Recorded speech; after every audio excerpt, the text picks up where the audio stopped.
Hi, everyone, and welcome to the Neil Haley Show. It's kind of funny every time because I come to the studio, and that's why I have the same tie and same jacket on it, because I'm recording, taping X amount of episodes. I'm crazy, like 5 guests this week, and it's keep it today, so stay tuned. But go to my website, toldtutor.net, for more information. Twitter, Told Tutor, Neil S. Haley, Facebook, LinkedIn, Neil Haley, Instagram, Told Tutor, Pinterest, Neil Haley, and Google Plus, and also on Periscope at Total Tutor. And I got to remember Periscope. I try to Periscope, but I just always forget about it. I should, because all the crazy things. But follow me, you'll see all the crazy things from this morning all the way on to every day is crazy with Neil Haley. But I'm excited to welcome to the program first WPL Hall of Fame, or my co-host for this, and UNLV Run and Rev, Coach Karen Hall. And then when Coach Karen texted me, oh, this person's coming to the studio, I said, really? I said, again, just like when I had Darrell Porter in. Really? It's because, again, growing up, my childhood, especially looking at, high school, we're not that far difference age, this guest, but meaning I would watch him because I was such a huge Pitt fan. I mean, Pitt games were almost as important to me as playing for Sarah Catholic. So go ahead and introduce our guest. Well, I may have to use some of my UNLV skills and box you out today from our guest. Welcome to our studio, Jason Matthews, former University of Pittsburgh star, stayed around locally and have done some great things. So excited to have you. I'm excited. Neil is like jumping out of his chair to have you. But welcome to the show, Jason. Exactly. Thank you both for having me today. I'm very excited to be on the show.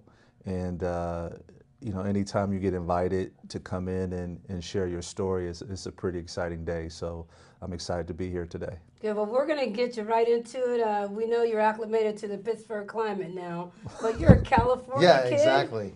Sunshine, blue skies. So how did you, as a prepster, like basketball was your choice of sport? How did that start? Take us through your youthful prepster days. Sure. Actually, I started in Little League Baseball. My dad was my Little League Baseball coach from age 4 to 14. Wow. And at 14, I kind of got burnt out with baseball. And my best friend, Josh Oppenheimer, my best friend from the 4th grade, he had been, badgering me, for a long time to play baseball and to also play basketball. And I'm like, why should I play basketball? And the Royals and Tigers are scouting me. I'm 12, 13 years old. They're coming to see me play. Why should I consider basketball? So I got burnt out on baseball. And Josh took that opportunity to pounce and actually kind of set me up and asked me to meet him at a gym. And I did not know it was the AAU team, the Westside Blazers. So I show up at the gym and thought that I would just be sitting in the stands in my jeans and my sneakers. And our AAU coach, Benny Davenport, had a rule that you could not be in his gym unless you were on the floor participating. So unbeknownst to me, that was my first, organized basketball practice playing AAU for the Westside Blazers. So you had been playing basketball a little bit before. Yeah, I played a little bit in a rec league at a park called Vineyard Park in inner city Los Angeles, but nothing real serious until I was 14. So you're bringing me back again, LA guy. And then, so let's talk about LA basketball, the playgrounds, LA. Yeah. It's got to be a wild time. Very, very wild. Now, when I look back on just all the great players that I played against, the playgrounds. I had a hoop in my backyard. Playing in my backyard. We probably had at least 30, 40 NBA players just from my era, my close friends. Who did you play around? Let's name some of those NBA players. Chris Mills, Sean Higgins, Cedric Ceballos, Eldon Campbell, Derek Martin, just a lot of great players. Brian Williams, my high school teammate, aka Bison Daly, may he rest in peace. But we had several just outstanding players. And I myself was never really ranked very high in Southern California because you also had guys like Stacey Augmon, Adam Keefe. Where did Stacey go to college? This school that actually recruited me, but my mother said there was no way that she would allow me to go play for Coach Tarkanian UNLV running Rebels. Beauty to my ears. But just a lot of just phenomenal players, and I think that really helped me definitely develop my game. Right. You know, Don McClain, Tracy Murray, you wow. know, Gerald Matkins. I've talked to Tracy, great guy on my show. On and on, LaRon Ellis. I mean, just so many great players that when you're playing against that constant competition, just pickup games. Yeah. You know, when I was a senior in high school, my high school coach gave me a key to our gym. So everyone would just come to my high school gym, and we would play for 3 or 4 hours. You were the man with the key. Yeah, I had access to the gym. Yeah. And my high school coach, Coach Clem, was phenomenal about that. And we just went in there and just, you know, went at it. So you didn't. I was going to say. I gotta box you out for 1 second. Okay, go ahead. So you had all these guys you played with. How about any role models in there, basketball-wise, or several. During that time. Sure. The huge advantage that we had in Southern California is the UCLA men's gym was the mecca of basketball. In the UCLA men's gym, you had 3 courts in a row. There was 3 in a row. So there was a high school court, there was a pro court, and there was a college court. Right. And as you progress through your career, you move from court to court to court. So as high school players, we get to watch, you know, Magic was there all the time. You know, Reggie Miller was there. You know, Akeem Olajuwon. Wow. Derek McKee, Kenny Smith. They would just walk in the gym to come and play pickup at UCLA men's gym. And fortunately, when I was 12 years old, my best friend Josh, he was already a UCLA ball boy. So he recruited me to be a UCLA ball boy with him. Oh my! And we had the pleasure, and I do say pleasure, to rebound from Reggie Miller when he would do his shooting workouts. And you were a 3-point marksman like Reggie. So did you learn some stuff from Reggie? Watching him play and stuff. He is the player that I patterned my workouts after. So Josh and I used to, you know, work out together. And our shooting workout was patterned after what Reggie Miller would do. Oh, wow. Okay. We weren't strong enough to shoot as many shots as he shot, but we did get in our 500 jump shots a day and 100 free throws every day. Wow. And then that's how I really learned to do a shooting workout, by watching Reggie Miller and rebounding for him at the UCLA Wooden Center. Wow. And our good friend, who's now this big Hollywood executive, Chris Spencer, I don't know if you watched the Real Husbands of Hollywood show, but he's executive producer. Okay. He used to work at the UCLA Wooden Center. Really? And to get in, you had to be a student or faculty member or whatever.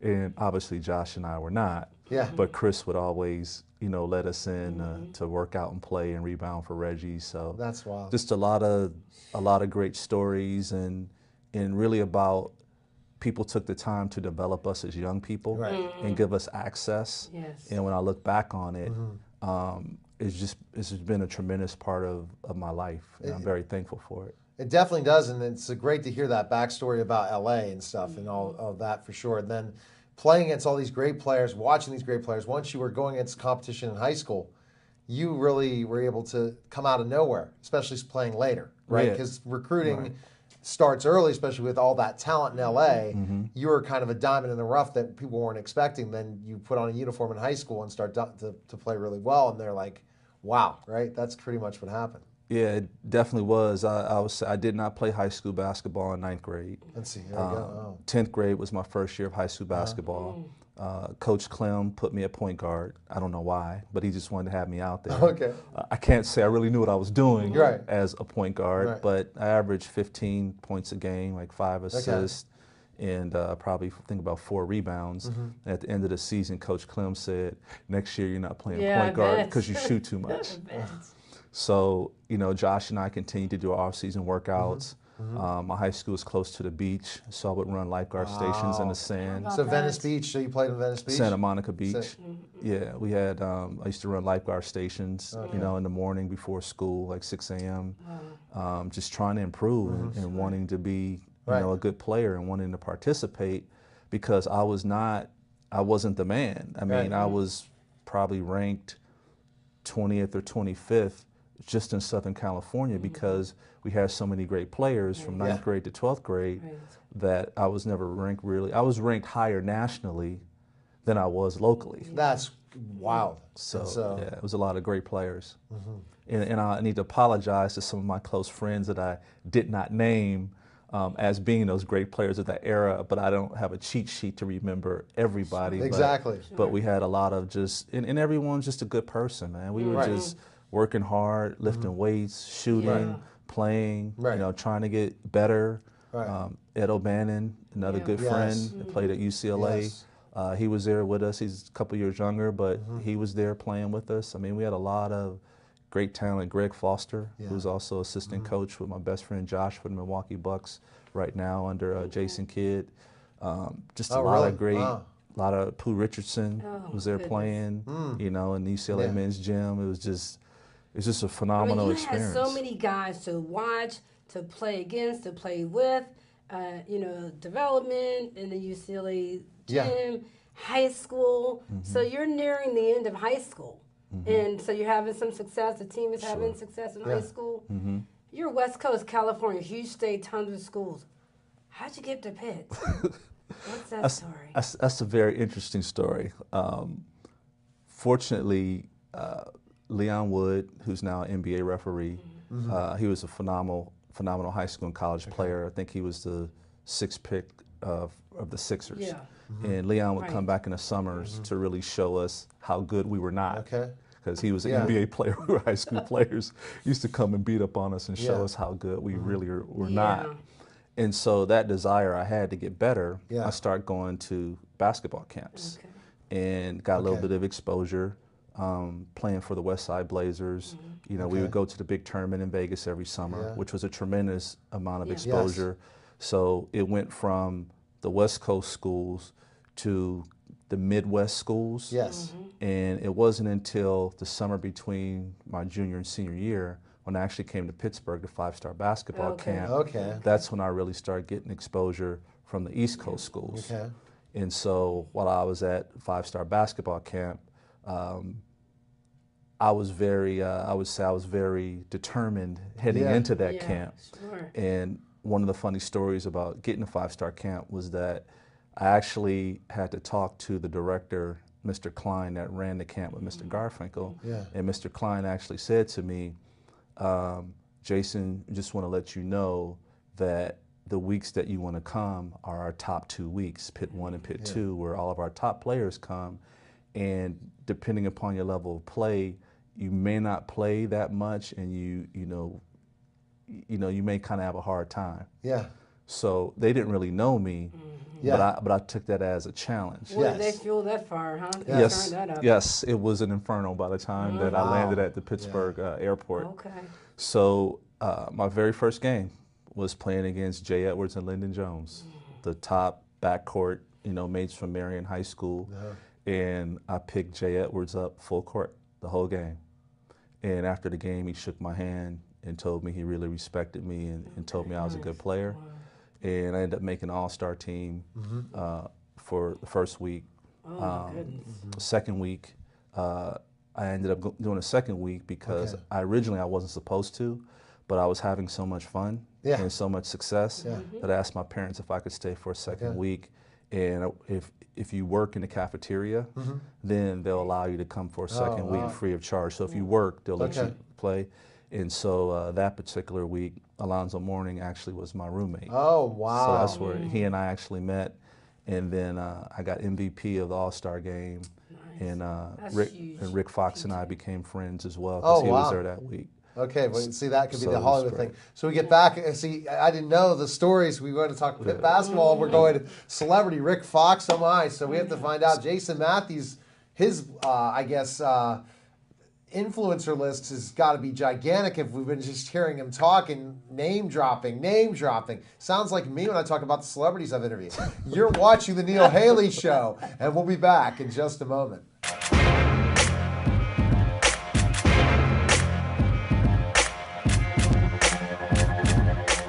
And for those of you in Bethel Park that don't know me, I am Mr. Bold, one of the many stars here at Bethel Park TV, Channel 7.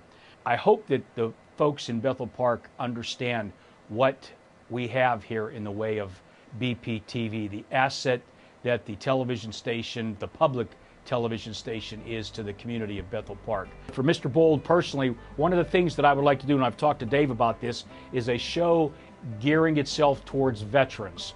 And I would throw out an invitation to the veterans in our audience here in Bethel Park or around the South Hills. If you want to contact Dave Cable here at the station and let them know that you would be willing to share your experiences, especially the World War II veterans who are losing here at an alarming rate, and pretty soon there's not going to be many of them left. I would love to get them on TV if they would be willing and interview them.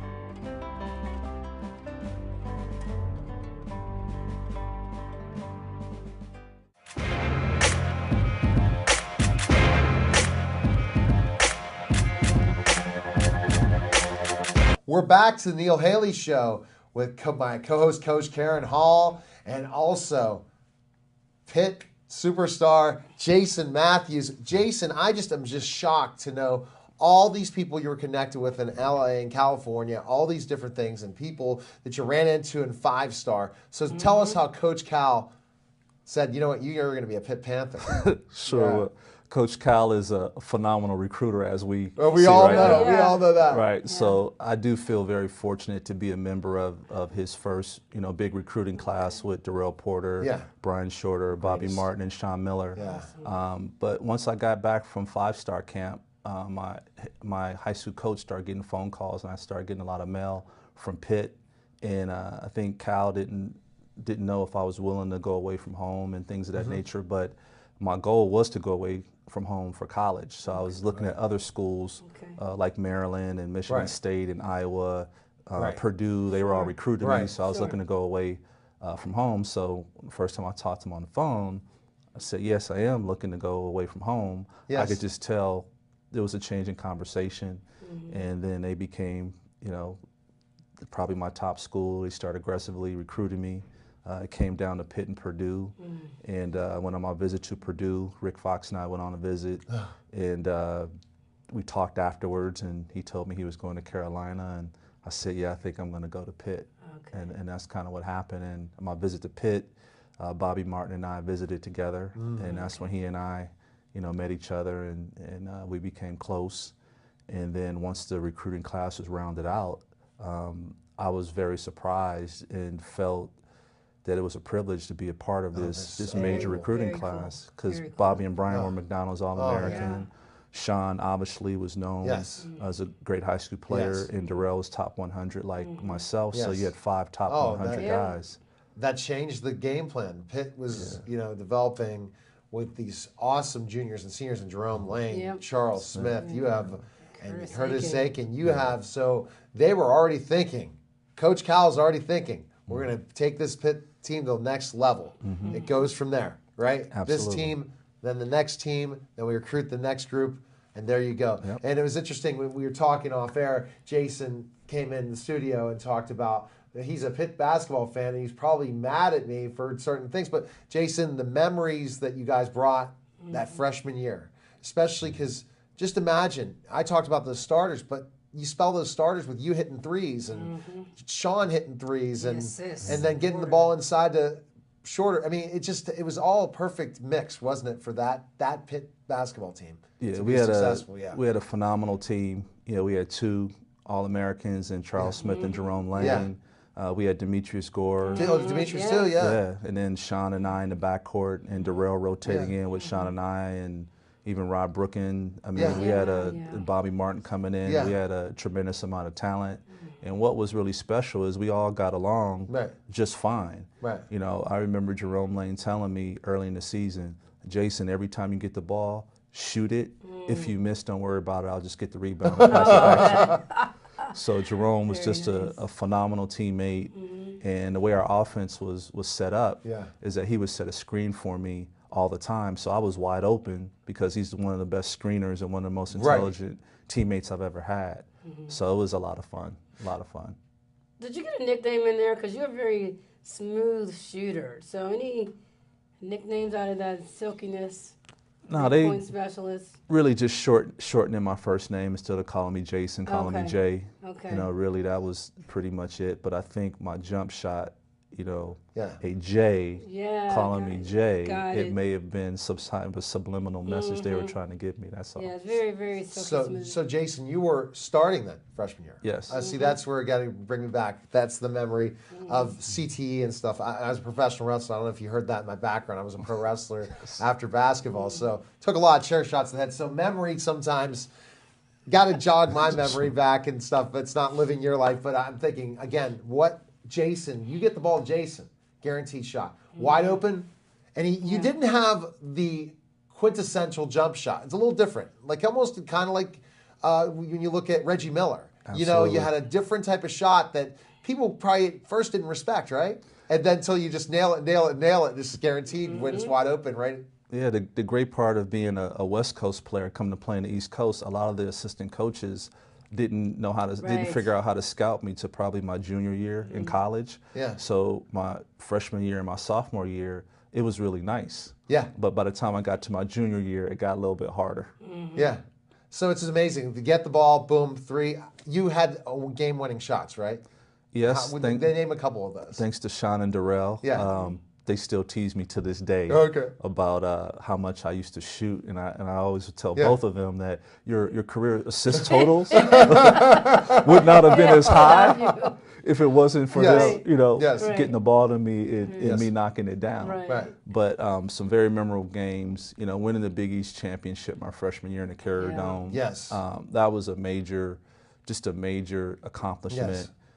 Playing against Stevie Thompson, you know, a friend of mine from Los Angeles that played at Oh, Crenshaw High yes. School, just seeing the look on his face after the game when we beat them felt good. And my high school teammate, Earl Duncan, also went to Syracuse that year, but he had to sit out his freshman year, but he was still at the game. But seeing the look on their faces kind of gave me a little bit of redemption. Sure. So you're Big East and you're playing against, talk about some of the Big East teams and players that you had to every night. I mean, that's the thing. You could talk to you because that's the best conference ever. I'm telling you, that those players, and they went in the NBA. I'd love to ever highlight the amount of coaching talent, players. That league was the best, bar none. Yeah, Dave Gavitt just did an unbelievable job with putting that league together.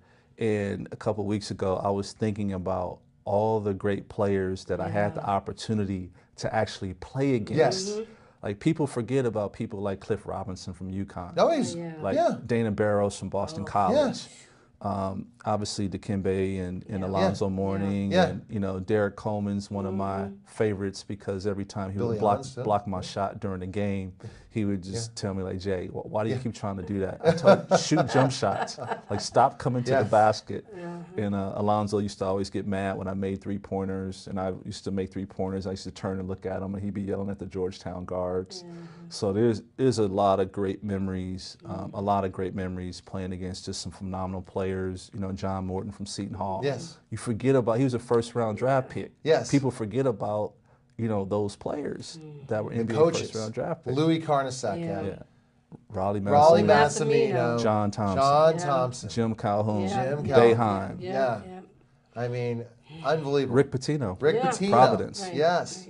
Youthful, in his youthful days. Yes. Young career. Yes. So, I mean, what does that make you feel like? I mean, you're part of this nostalgia. Right, exactly. That's why it's exciting you coming in. I bet you we tell people off the street. I just interviewed Jason Matthews, but then I had Billy Baldwin on this morning on a phone call and said they want to talk about Billy Baldwin, but I'm more excited having Jason Matthews because of when we saw how awesome the Big East was and how you were such a big component to that.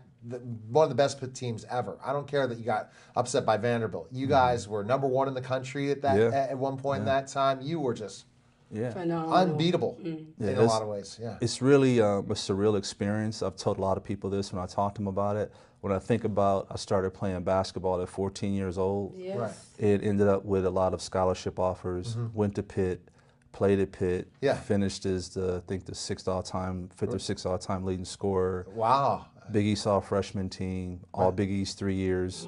You know, when I think about that and all the players I had a chance to play against, and then to represent our country in 1989, playing in the Tournament of the Champions in Mexico City and winning a silver medal, it's a surreal, like, how can your basketball life get much better? And then after Pitt, I wasn't drafted, but the day after, Jerry West called me and asked me to come and try out for the Lakers and play in the NBA That's Summer League. nuts. So as a kid, Right. you know, watching Byron Scott and Magic and Kareem and all those guys, and then being able to go to veteran camp Right. and be on the court Did you play in with Europe? Did those you end up playing guys. in Europe or Played overseas? in the Philippines. Philippines. How In many the years did you Philippines play? after I played a season in the Philippines. But signing a contract with the Lakers, having Jerry West's signature on the Oh my contract, gosh. then being Magic Johnson's flunky, you know, doing veteran camp, good, but pretty good. having to go get his newspaper and his orange juice in the morning before practice at 6 a.m. It was You got to write a surreal book. experience. I keep I'm telling so telling many you. people that Coach Hall brings on. I said, you got to write a book because I'm all about promotion. And I tell you, I think you're about promotion. We can find information on you, right, Jason, somewhere, Absolutely. right? Where can we find info on Sure. you? I have a basketball skills training program called 22hoops.com. His number. So my number, Pitt 22 hoops, it's plural.com. A lot of that information's on there. And I've been very fortunate to be a part of the Obama basketball family for the past few years. My son Brandon playing on the team and being an assistant coach and running our off-season workouts and things of that nature. So it's given me an opportunity to stay around the See, game. I and never develop young knew, people. Jason, that you were in Pittsburgh. See, you think of the former players and stuff like that. I definitely we have to have part 2 on the radio unless you'd like to come to the studio again because it was just it was an absolute honor to have you on the show and just a huge fan. But I mean, my mind is racing of so many stories, just like you, because just think about growing up when you watched the basketball in California. That's the same thing when me watching the basketball at Pitt, because that was a legacy, that was a team, all the players from Charles Smith, Jerome Lane to again Jerome Lane breaking the backboard, all that amazing, and it's just awesome. So hail to Pitt. Thank you. you. And that's the thing. And I'm glad you're a Pittsburgh person. Once you decide to stay in Pittsburgh, you'll never leave. Even though you love to go visit LA, but you like to stay in Pittsburgh, right? That's where I'm raising my family of 3 kids. Oh, great. Absolutely. We'll have to talk about Brandon on our next show, but I know that's special Yeah. to your heart and such a wonderful memory. Is he going to be playing college basketball, you think? Yeah, he's been offered a manager scholarship from University of Good. South Florida Fantastic. to be with Orlando Antigua, the head coach down there, and he'll be moving on in a couple of years and work his way up from being a manager and hopefully a walk-on one day. But we'll have to hear about that special moment. We're running out of time now, but Sure. very special. You have to tell Orlando Absolutely. Antigua I was in a league against him and I hit a 3-pointer in his face when I was an old man. So I'll we'll have to remind talk you. about that. All right. Well, Thank thanks you. again Thanks for being on the having me. Neil Haley Show. Thanks for Take having care, me. guys, and we'll see you next week. All right.